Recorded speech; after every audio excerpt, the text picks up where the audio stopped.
John Weaver says, Reverend Ed, I can't serve him if I'm dead. Been feeling that depressed recently, not able to serve him.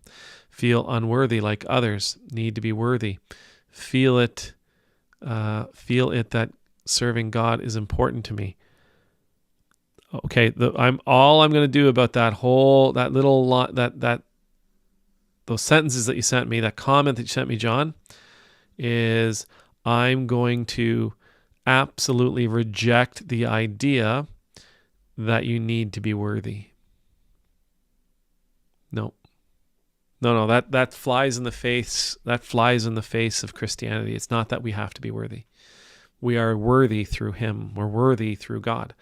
We're not worthy because of something we've done or because of something we've said or because of something we believe. We're worthy because God has deemed us worthy. Period. Now, I'm not going to tell you that you shouldn't feel unworthy. You're going to feel what you're going to feel. And there are many days that I feel unworthy. There are many days that I feel depressed. There are many days that I feel like just laying in bed and putting the blankets over my head and staying there until I need to get up. I'm sorry you feel unworthy. I don't know what it is that's causing you to feel unworthy. I don't know why it is you feel unworthy. But do not make the mistake of believing that we somehow must be worthy in order to be in God's presence, in order to be of service to God, that we must be worthy in order to be of service to our neighbors. And also, everybody, please keep this in mind. We are called to serve. No question. We are called to serve. We are called to love God with all our heart, mind, soul, and body. And we are called to love our neighbors as ourselves. We've heard that. We've said that. That's been, tattooed on our hearts. We're told to feed the widows and the orphans. We're told by Jesus to do this, that, and the other thing. And we are shown in his example, and we are told in the law that we are to rest. And we are not to feel bad about our rest. As a matter of fact, it is a requirement. It is a requirement on us that we rest. And I don't mean a couple of hours. I mean a day. We are to take an entire day's rest, period. I know many of you work 7 days a week. Many of you work 6 days a week. I know many of you, maybe you work 5 days a week. But when I say work, I don't mean the kind of work that you get paid for. I mean just work, just living. So much of life is about working. So much of life is about toiling. We're supposed to not for one day. I know personally, when I take a day off, today was my day off. What did I do? I built shelves. I cleaned the shed. I did this. I did that. I didn't take any time today off, but this was my quote unquote day off. I'm not preaching to you as a person who's got this figured out, by the way. I'm preaching this to you because I need to hear this myself. We need to take care of ourselves. We need to protect ourselves. And one of the ways we do that is by taking our rest seriously. It is essential. Remember a couple of weeks ago, I told you about that quote from Marcus Aurelius, do only what is essential today.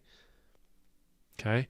And we talked that in the 10 Commandments, God tells us to remember the Sabbath and to keep it holy, to make it holy, that we're to have rest on the Sabbath. Yeah. It's essential. So on those days, at least once a week, one of the essential tasks that we must do is we must rest. We got to rest. We got to recharge. Have to. Because if we don't, we won't be any good to anybody else. As John points out here, I can't serve him if I'm dead. That's right. Yeah, you're absolutely right on that. And God knows that too. God knows that too.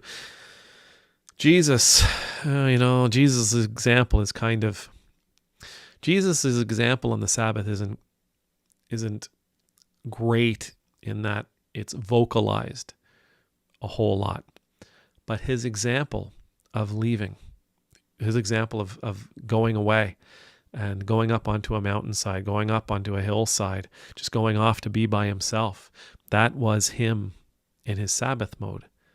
That was him taking time for himself and just resting and praying, right? Meditating, whatever it is. So please take care of yourself.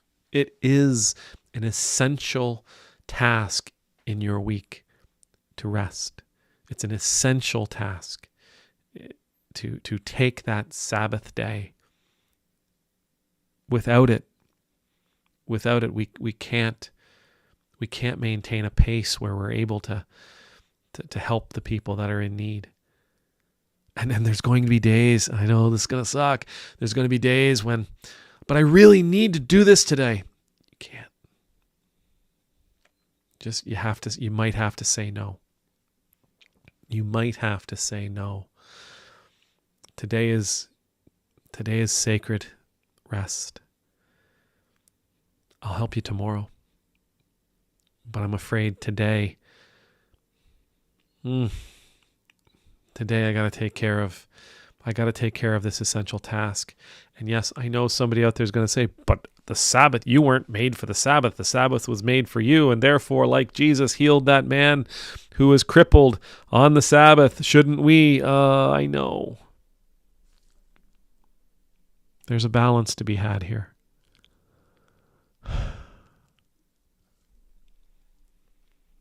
You got to take care of you before you can take care of them. You've got to take care of you before you take care of them. Amen.